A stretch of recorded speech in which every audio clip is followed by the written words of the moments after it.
Keep yourself in the loop of everything football. Listen to Alex and Jeremiah on the Golden State Media Concepts Football Podcast. Hello there, I'm Jeremiah. I am Alex, always and forever here. Dedicated to college and NFL football. The latest football news on and off the field. NFL draft trade rumors. We've got you covered from the NFL, Big Ten, SEC, Big 12, Pac-12, ACC, and everything else in between. Listen to the Golden State Media Concepts Football Podcast.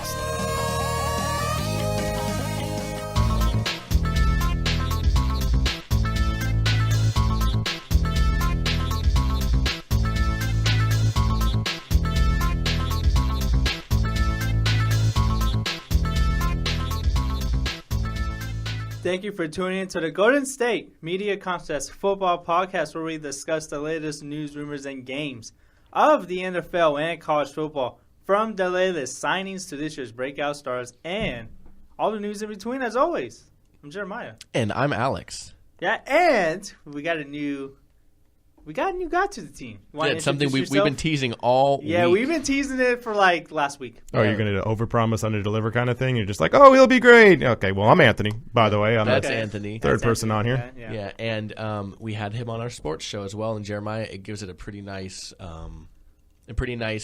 back and forth. All right, and Anthony's actually going to join me on the fantasy football show. We said that actually, yeah. Friday. We said that in our sports show. And I said on my fantasy football show yesterday. I said that at my sports show yesterday too. I'm hyping you. Oh, dang And guess what the second commercial? I am the hype. Guess what the second commercial on today's show is? Fantasy football? Mm-hmm. Yes, I am the hype. All right, let's get going. Oh, Lord. Well, let's tell the people what we're talking about today. Man, we got a lot to talk about today. You know, as a weekly tradition we're going to start doing on Wednesdays is we got two segments. It's called For Real and Why Lift Wednesday. Yep. So, but before we get to those two segments, we're going to talk about a little FCS team that have one of their biggest upsets, in program history. I'm talking about North Dakota State. Yes, they defeated the 13th-ranked Iowa.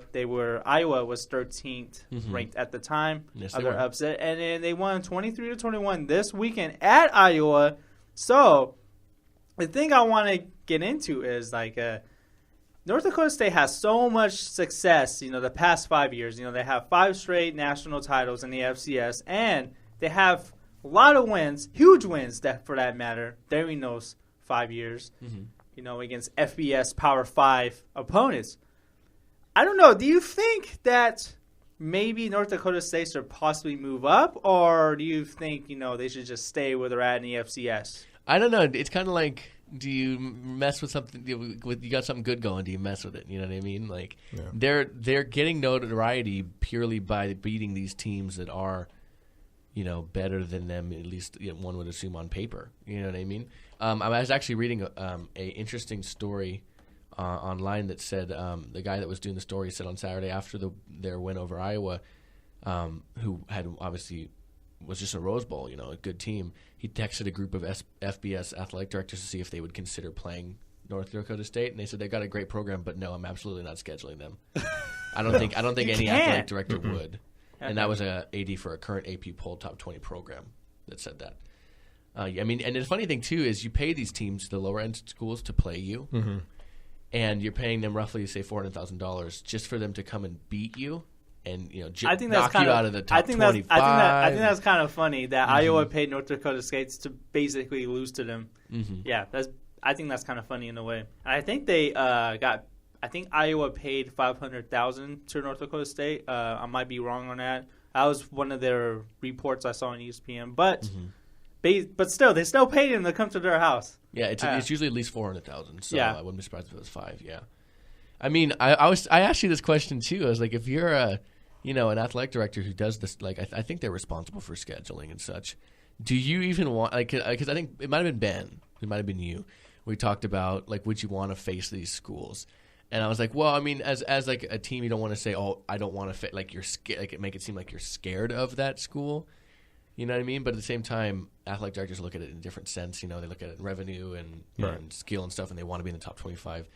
Would you want to play this team, though, if you're a top 25 team? Of course, you're confident in what you do, but They have a knack for beating good schools. Yeah, you probably wouldn't want to do that. They have these things. What Boise State was a little bit ago, even though they were in Division I. You had that. You had Appalachian State before that, where they beat Michigan. You had these teams where they're kind of like good enough because a lot of times, Washington, right?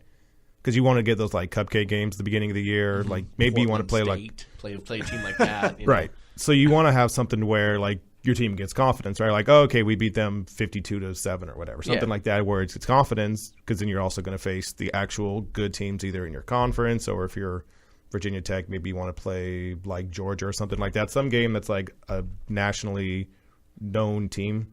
Yeah. But with North Dakota State, like, yeah, you don't want to pay all this money for have them come here and potentially you get beat, which hurts your confidence. Like, especially if you're a top 25 team. Yeah, especially if you're a top – and even if you lose, even if you're Tennessee and you, like, barely beat Appalachian State, that, you know, you may win, but at the same time, you, like, it's not convincing and you're like, okay, maybe we're not as good as we think we are. Exactly. By the way, Appalachian State is not an FCS school. No, Jeremiah. Well, he's not saying you said that, Jeremiah. No. I said that a couple episodes ago, and I didn't realize they were in the Sun Belt Conference. Yeah, they went, So I took the L for that one, but anyways. Yeah, they were when they beat Michigan. I have for the past couple of weeks. Yeah, I have, and I admit that. But don't worry, there's a lot of W's coming soon. A lot of W's, I feel it. I would hope so. He picked the Jaguars to win the division. That was a pick I made from my heart, okay? And he picked them to have at least 10 wins. Why? Why the Jaguars? Like, why? I explain this. I love the offense. You know, I love their receiving group. And, you know, I love the signings that they made this offseason. Right. You know, I love Blake Bortles. And they're in a weak division. That's the reason why I gave him a chance. The division is weak. You know, the Texans are undefeated. Well, Colts now, Andrew Luck. But this is week 2, all right? Things can change, all right? You're not wrong. This is before the season. We're not – everything we say here is not going to be right or wrong. Did you also pick the Browns? I did not pick the Browns, all right? I just want to see how this whole logic I had the Browns going like I had them as high as going 8 games, but they're probably – Win 8 games? Well, this is before RG. Is it with the possibility of winning? The possibility. Okay. This is before RG3 because I thought RG3 was going to have like kind of like a comeback here, but he got hurt. But yeah, that's all I gotta say. Okay. Yeah. I'm just stating my case, man. Okay? That's fine. I wanted to know how. Don't worry. Logic train everything went. Everything that I say has a reason behind it. All right. Okay. And whether he's wrong or right. We're all not right or wrong. Okay. Oh, hey, I was pretty close on my game prediction on Monday. Remember? Oh my gosh, really? I'm never gonna let him live that down. No. Okay. Well, you're not even like back to North Dakota State. Okay, let's go. Back to North Dakota State here. You know what? I'll real quick. I will give him one win that he has so far had, and that's Houston. He's been on Houston since February. I've been high on Houston February. We haven't even been doing this since February. I know. That's how high you've been on them. It's like, wait a minute. Like, yeah, he's been on them for months. Wait, which Houston? Houston Cougars. Okay. I loved what I saw from Houston last year and Greg Ward, and I was so high on them back when, I think we did a story on them, a segment on them, like in our 5th episode. Something like that. Yeah. Yeah, and I've been high on him, and now you know why. And I also had, don't get me wrong, this is another W I had. I had 2 dark horse candidates, Greg Ward Jr. and Lamar Jackson for a Heisman. And guess what? One of them is the leader right now, and that is Lamar Jackson. And but one anyways, of them's not far from it. Exactly. So anyways, let's get back to North Dakota State here. We got a little too far off track. All right. All right. But anyways, the Bison, which the North Dakota State is known as, they have a 73-5 record in the past 5 years. You know who has 3 of them? Who? Carson Wentz. Oh yeah. Who we might talk about a little bit in our For Real segment, but I have to say you can say that normal. Right? No, I'm sorry. I have to say it like that. Fair enough. But anyway, you know what I would love to see? What? I would love to see Alabama play North Dakota State. It's probably never going to happen. They will roll them. Yeah, that's not – you don't want that. No offense. You look at the teams that North Dakota State's beaten. Kansas, Minnesota, Kansas State, Iowa State, Colorado State, and now Iowa. None of those teams are barn-burning teams. I mean, all of them have been ranked at certain times for the most part, I think, except for maybe Colorado State. But I agree. They're no Bama. I agree that practically beat down. I agree that Alabama can roll over North Dakota State, but like the fact that NFL team. But the fact that I think that game can practically get a lot of hype.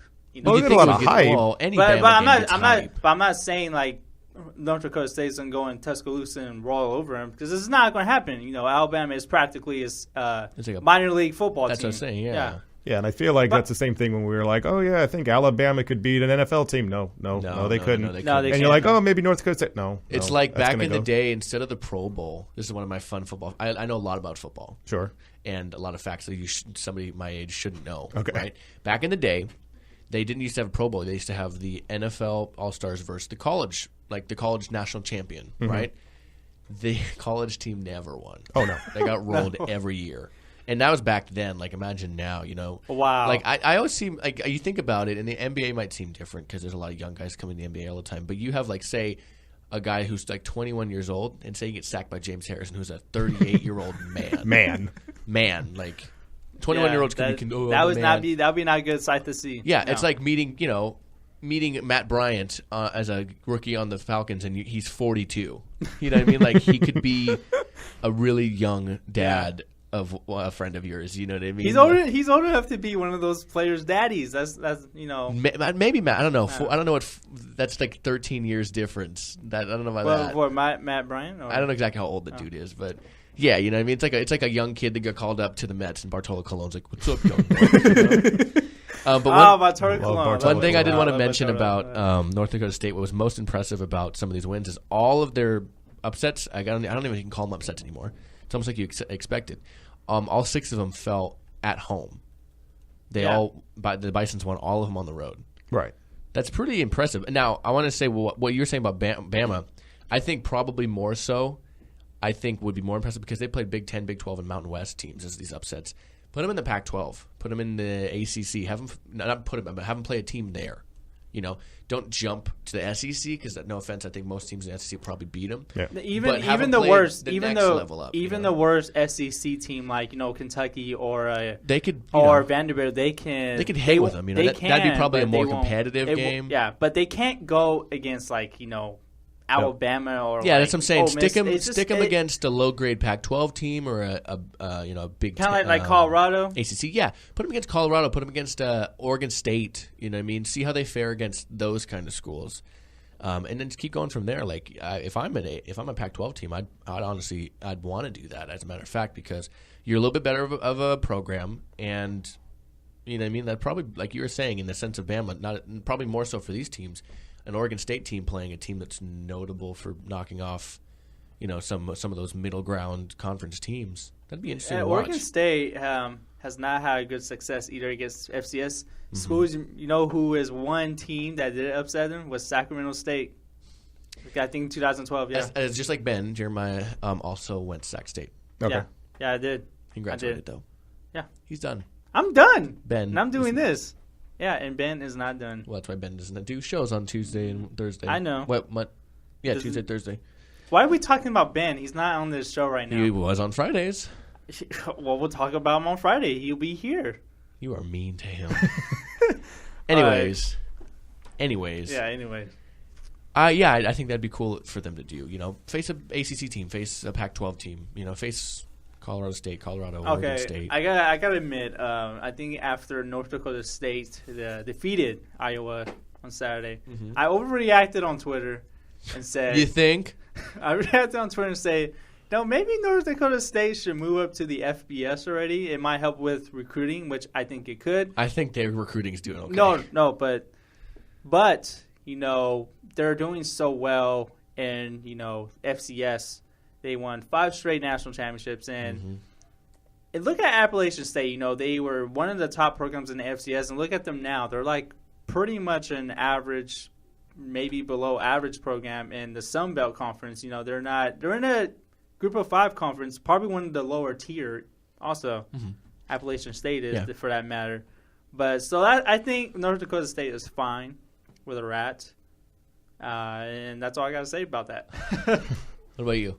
Yeah, no, I think I'd like to see them do it, but also, at least in the beginning, they're going to get their face caved in. Yeah.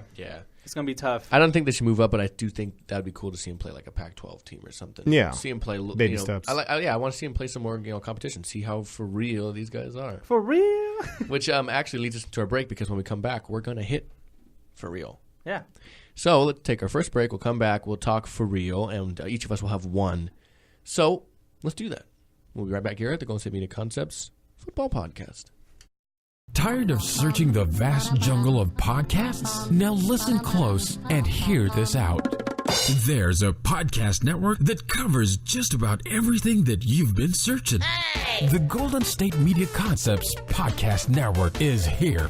Nothing less than a podcast bliss with endless hours of podcast coverage. From news, sports, music, fashion, cooking, entertainment, fantasy, football, and so much more. So stop lurking around and go straight out to the Golden State Media Concepts Podcast Network. Guaranteed to fill that podcast itch.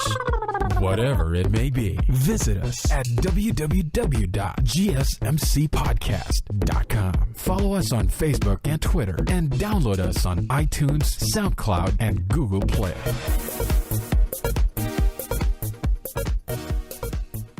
And we're back here at the Golden State Media Concepts Football Podcast, and we're going to go for real on you guys and see who is for real and who is maybe a pretender.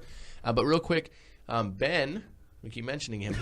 He did mention before the show, and I couldn't find the story, but I finally found the story on ESPN. Finally found it. On Adrian Peterson? Yeah, Adrian Peterson's planning to have surgery tomorrow morning. Wow. To repair his torn meniscus. He suffered that injury, obviously, on Sunday night. There's no recovery time official, but you can imagine it to be about 1 week to 4 weeks, depending on the location and severity of the tear.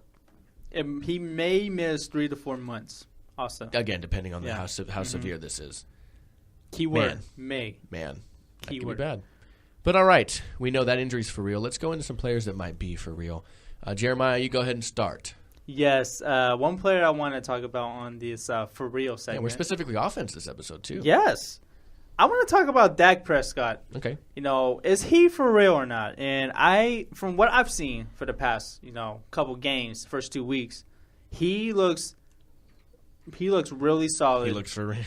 He looks for real, but say it normal. That really bugs you, does it? No. Okay, but anyways, because Jerry Jones said, a couple of days ago, well, it's been reported that he said this, that he wants to put Tony Romo back as the starter when he's fully healthy. But, if Dak Prescott continues to play well, I don't know. I think they might have to leave him in. And Dak Prescott, he has the talent around him. He has Des Bryant. He has Ezekiel Elliott, that great offensive line, which I'm really high of. I do think he has the team around to succeed, and that's why I think Dak Prescott is for real. He's in a good situation right now, and he's in a weak division too. So it's true, He is in a weak division. Yeah, I mean he's been playing really well. He hasn't scored a touchdown yet, but passing, and he's had the one rushing. But you and I talked about in yesterday's show, and we mentioned on the football show, he has the rookie record for most completions on that pick.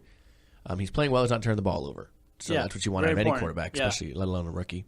Yeah, I don't know. I'd be interested to see. I think he's good. He's got a good team around him. I don't know about keeping him as the starter when Romo comes back, because Romo, I mean, you've won a lot of games with him in your career, and no offense to Dak, he's a better quarterback right now than Dak is. So I think probably be better if Romo comes back when he is healthy to play, because you always have that security blanket, if at least in their minds now, if Romo doesn't necessarily play well, because they already have more wins this year without Romo than they did all of last year. Yeah. You know what I mean? So they at least have a backup in him that can win games, Yeah, absolutely. So you have something, with the Cowboys, you say you have confidence in Dak in case whatever happens with Romo, if it happens again. You start Romo when he gets back, when he's all healthy. And if Romo again gets hurt, you're like, okay, cool. Sorry, Dak, come in, do this again. And he's done it against the Giants. Well, he didn't win against the Giants, but came really close. A game that they not his fault. Yeah, right, not his fault. Guy didn't run out of bounds. Last week's Wacky Wednesday. Yeah. Terrence Williams. Beat the Washington team.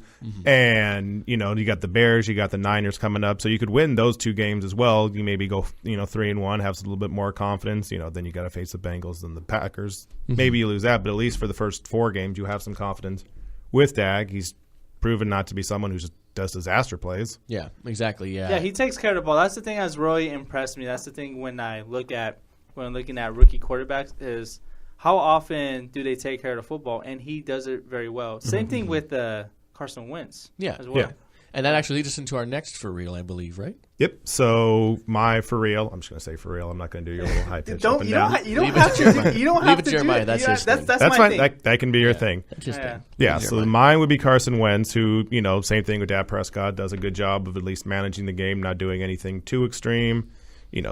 the Eagles weren't a good team last year. They lost a lot of the star players from years past, Rashawn Jackson, LaShawn McCoy, people like that. So they're kind of retooling, trying to refigure out what their team is. You didn't even know if Carson Wentz was going to be good because you had Jared Goff, who was the number 1 overall pick. He's still not playing.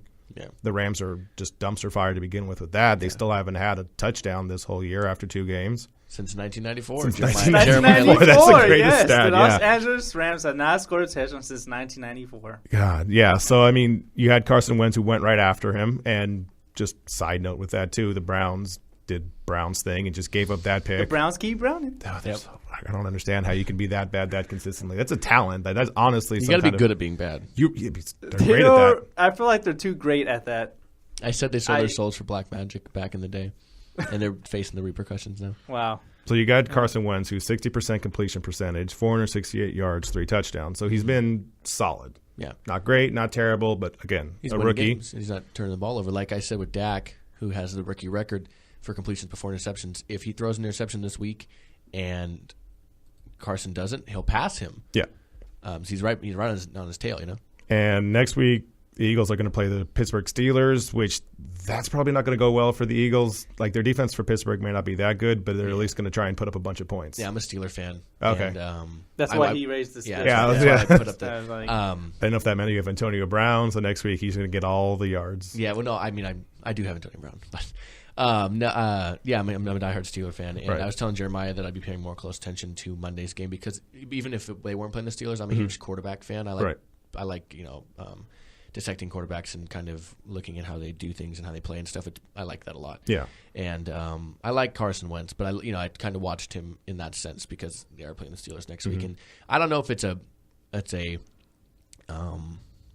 like a benefit of a good front seven. Their secondary is playing better this year, but it's playing better than it has in the past few years. Right. You know, you shut down Kirk Cousins for the most part, who's a good quarterback last year, and Andy Dalton, who's played well, Right. and has been a good quarterback, especially last year. So I think it will be a tough test for him next week, and I don't know if that could be a game that we can really decide if he's for real or not yet. You know, but that'll be a good game in. It'll be at least a good test case to see Yes. if he gets, just totally overwhelmed. Yeah, especially because we'll really see for the first time they're going to be playing a team with a good offense. Right. And the Eagles' defense isn't amazing. So is he going to be able to stand back there and give his team a chance offensively, against a team that might not be able to, with the defense that might not be able to stop Right. the Steelers' offense. So, yeah, the thing is, can Carson Wentz keep up, Yeah, exactly. If know, it can he- ends up yeah, being a a type of shootout, offensive yeah. game, because again the Steelers' defense has looked bad in the past. Who knows if it's better? It has, like I said, the secondary has looked good.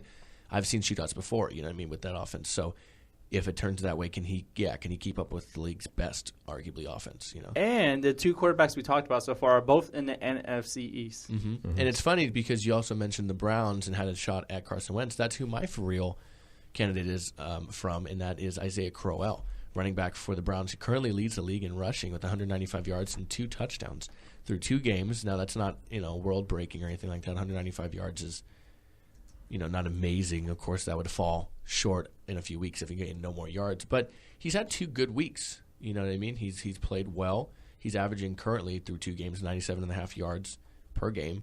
Again, that's a skewed number because it only is 2 games. He could have had 15 yards week 1 and rolled the next week. You know what I mean? But Yeah. he's running well for an offense that's looked anemic. Yeah, and they're going to be starting their third quarterback in as many games this week with Cody Kessler. You know what I mean? Fifth, starting In 5 straight games. in 5 straight games. Yeah, Yeah. Since dating back to last year. Yeah.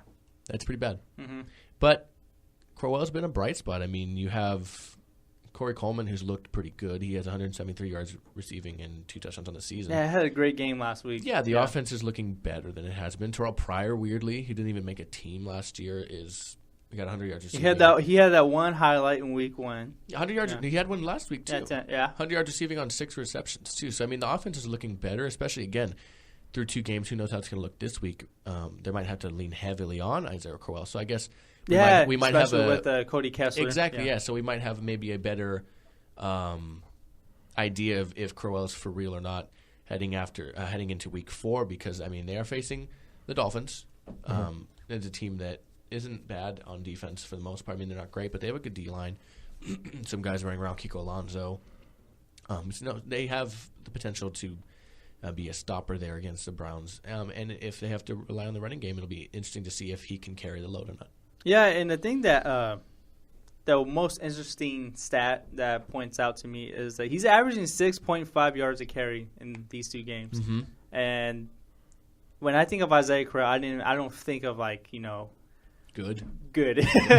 Yeah. Yeah, because I remember it used to be they had a committee through him, and I forget who else it was. Terrence West, and then Duke Johnson showed up. Yeah. Mm-hmm.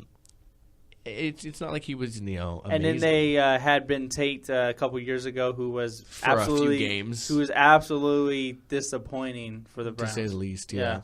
Crowell, sorry to get the for sure stats: 62 yards week 1, and then 133. So he had a product of a good game, but the majority of his 133 yards last week came on an 85-yard run. So don't forget about that. That's very true. Yeah, that's very true. He had a long run. But as a matter of fact, actually, I'm sorry, I misspoke. He's not the leading rusher in the league because that belongs to D'Angelo Williams, but he is. He's leading the way there for the offense, and so can he really keep moving? That's the most important thing. And it's going to be important for Isaiah Corral to get going, especially for the Browns. Mm-hmm. He's currently they keep Browning. They keep Browning. He's currently 3rd in the league, actually, 195, followed by ahead of him 196 by none other than Matt Forte, and then by leaps and bounds D'Angelo Williams at 237. So I like the sound of that. But D'Angelo's got the easiest thing. Like, we need you for 3 weeks. And he's so okay with it. Yeah, exactly. Like, they interviewed him. He's like, man, I'm just trying to get a ring. They interviewed him, Yeah. He is so okay with his role. That's why I love it. I'm so much happier with this than when we had LeGarrette Blount. Yeah, he's probably one of my favorite players in the league for that reason. He understands his role. He understands. He's not going to be the guy, and he knows the guy in front of him is possibly the top running back in the league. Right. So that's why I like his mindset is unbelievable. Yeah. And we're going to move on, take our last break, but I just want to say, too, it goes to our point about the if it can be a shootout or not. 2 quarterbacks that the Steelers did shut down are 1st and 3rd in league passing yards right now. Dalton's 1st and Cousins is 3rd. That's not really relevant, but I figured, hey, why not mention it? Just keep adding facts to the fire, you know what I mean? But let's take our last break. We'll come back, and we'll hit Wide Left Wednesday. Wide Left Wednesday, for those who haven't listened to the show or heard last Wednesday's episode, is literally kind of like, come on, man. It's wacky things that happened in the week of sports. It could be college football. I'm sorry, football. It could be college football, or it could be NFL football. Or, hey, man, even when arena football comes around, it could be arena football. Anything football-related, as long as it's not football, you're good. So let's take our last break real quick, and we're back to talk wacky Wide Left Wednesday. Are you looking for help for your fantasy football team? Check out the GSMC Fantasy Football Podcast. Get today's best advice on who to start, who to sit, even who you should draft. From sleeper picks to red-hot lineups, they got it all covered for you. That's gsmcpodcast.com/fantasy-football-podcast. We'll cover traditional leagues, dynasty, PPR, even IDP leagues. When you need fantasy help, there's just one show to hit up. Don't forget to like them on Facebook and follow them on Twitter. Visit gsmcpodcast.com for more info.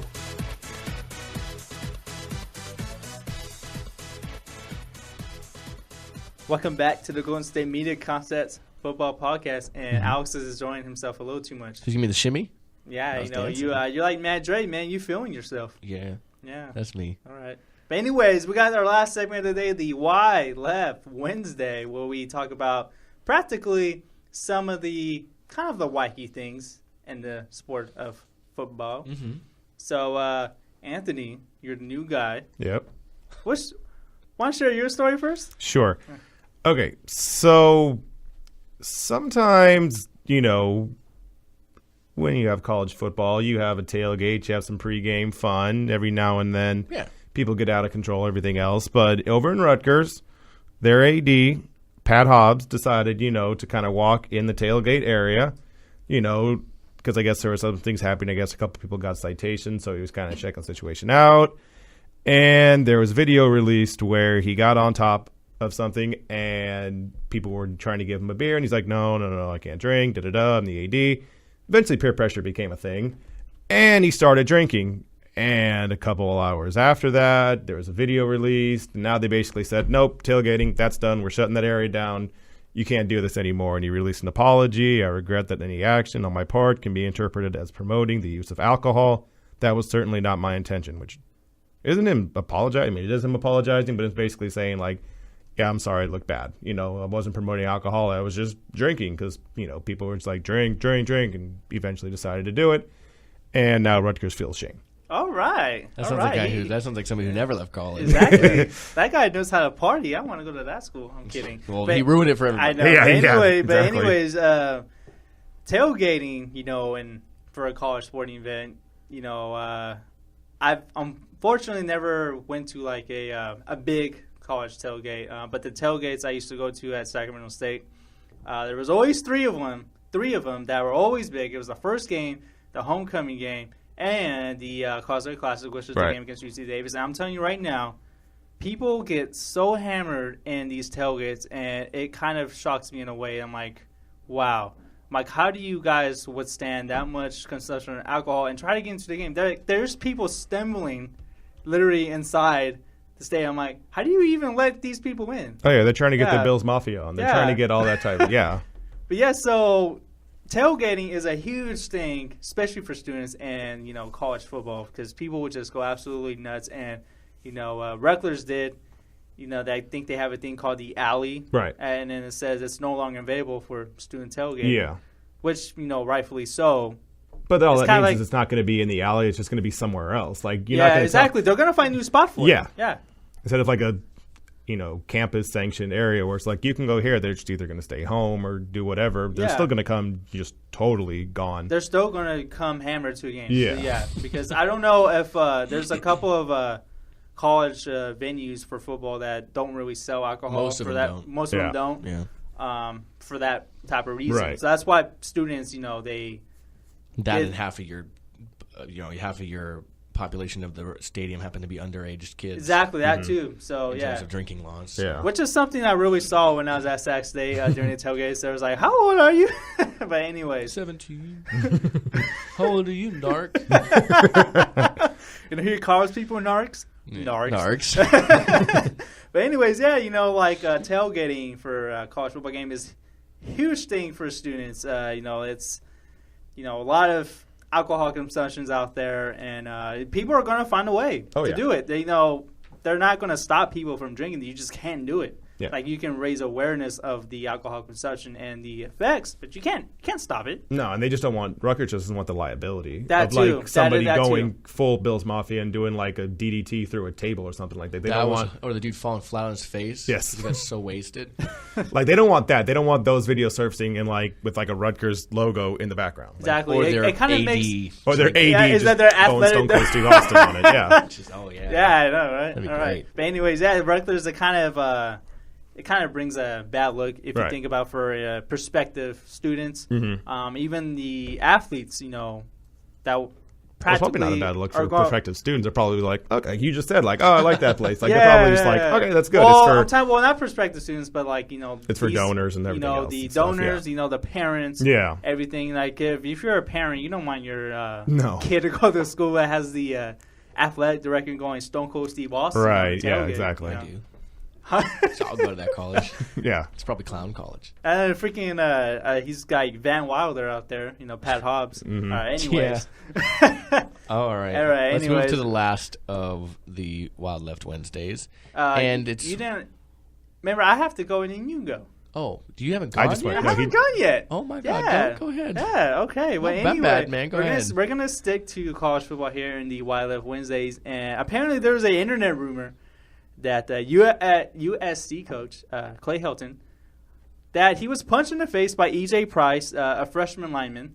He dispelled those rumors, saying, you know, quote, I'm not a big social media guy, but I got told today about E.J. Price hitting me, which is funny. I wouldn't be there. I'll be a dead one. It may make my face look better, but when it comes to EJ, I know a lot of times when the guy doesn't show up on the field, there's questions. I talked to EJ a couple days ago. EJ has some personal family issues that are going on, a lot of home sickness and missing family really bad. So the reason why this all came about is because EJ Price is transferring from, you know, USC to a school closer to his home state of Georgia. So that's why kind of like these rumors came about. But the fact that USC is still kind of wacky in a way, because you remember last year with Steve Sarkisian, he was kind of consuming alcohol a lot, and it kind of gave a bad look to the UFC, and it looks like USC still kind of, they still got some skeletons there in the program that they just can't get rid of. Yeah, maybe we don't know. I mean, this could be blown out of proportion. It could be, which I think it is, because it is a rumor. It's something that's not a fact. We don't know, but yeah, it seems that USC still can't shake the craziness there. At least the bad media. Yeah. At least, again, if it's and they are in LA too, so it's not surprising in a way. Yeah, I mean, again, if it's even somewhat true, you know what I mean? Who knows with that stuff? Who knows, man? But all right, let's do our last. Now it's the last one. Now let's do it. All right. Now it's the last one. Yeah. Okay, so I'm sure a lot of you have seen or had seen the Clemson blowout in 3 quarters because they cut the game short over South Carolina State, 59-0.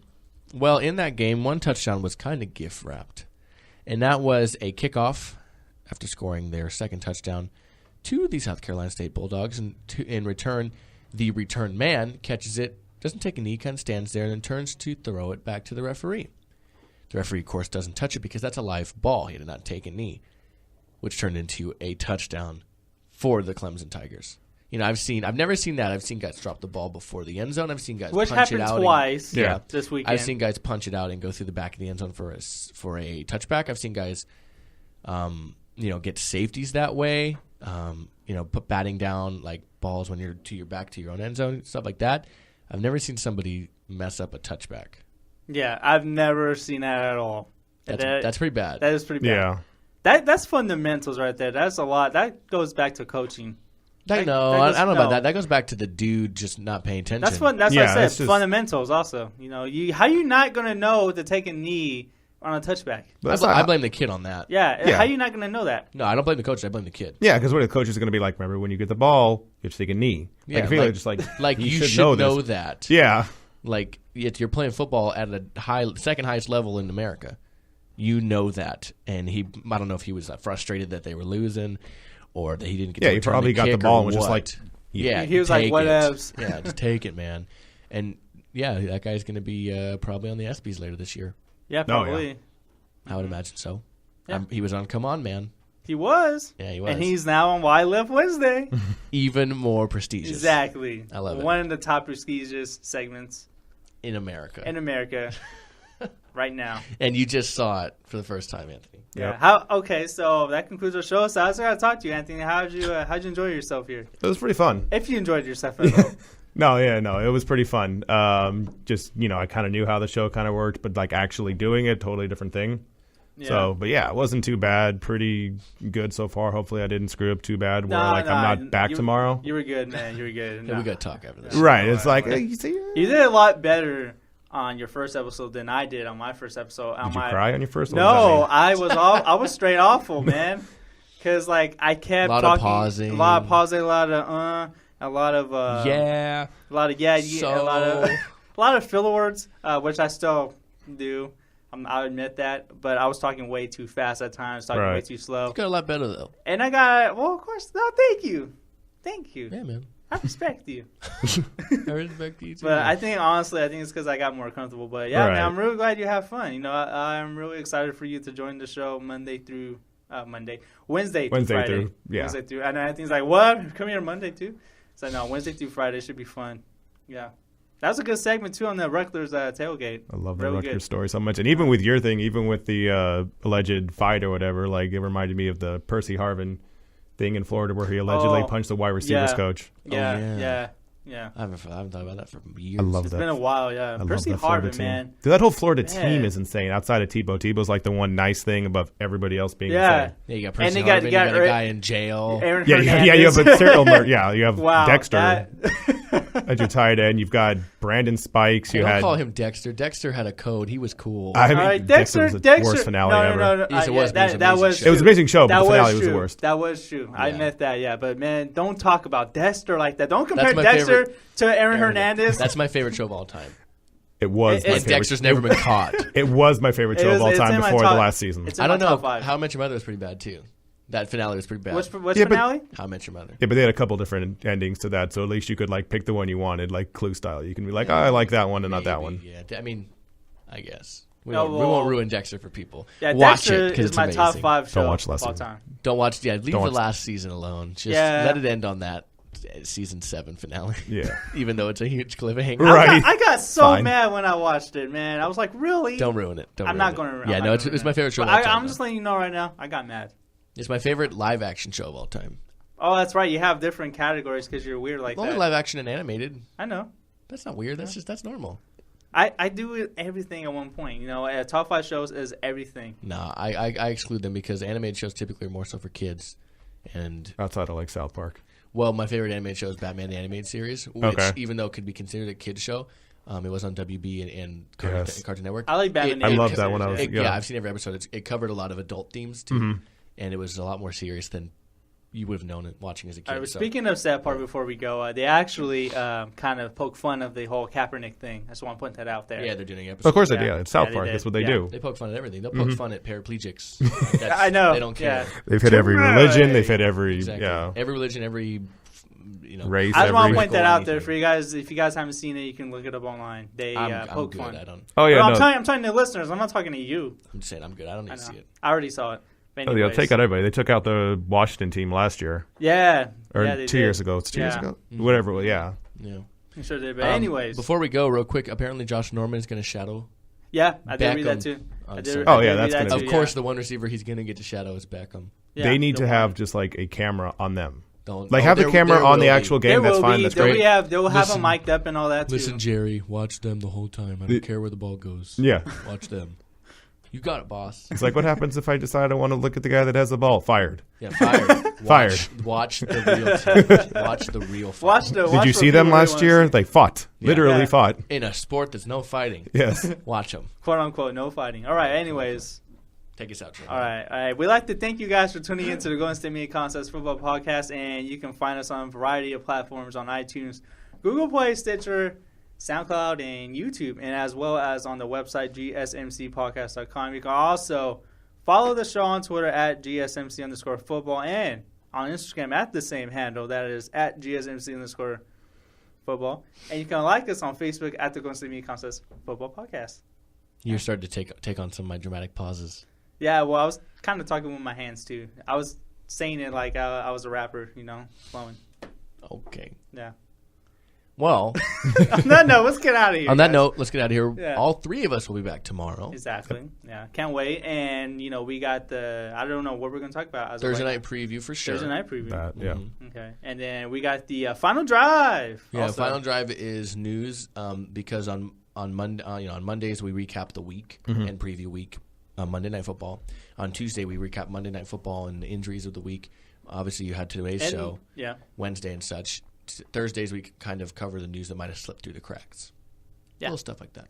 And then Friday, you're not here. Yeah, Fridays I'm not here, so you guys can do whatever you want. Yeah. You guys Nope. can He talk doesn't care. about He doesn't care what You we do what you on want. Friday. you guys can talk about recap, like rerun episodes of Three Stooges. I don't care. Do whatever you want. Anyways, I'd like to thank you guys for tuning in and catch you guys tomorrow. Yeah, as always, I'm Alex, And I'm Jeremiah. And I'm Anthony. and we'll see you guys tomorrow. Have a good rest of your day.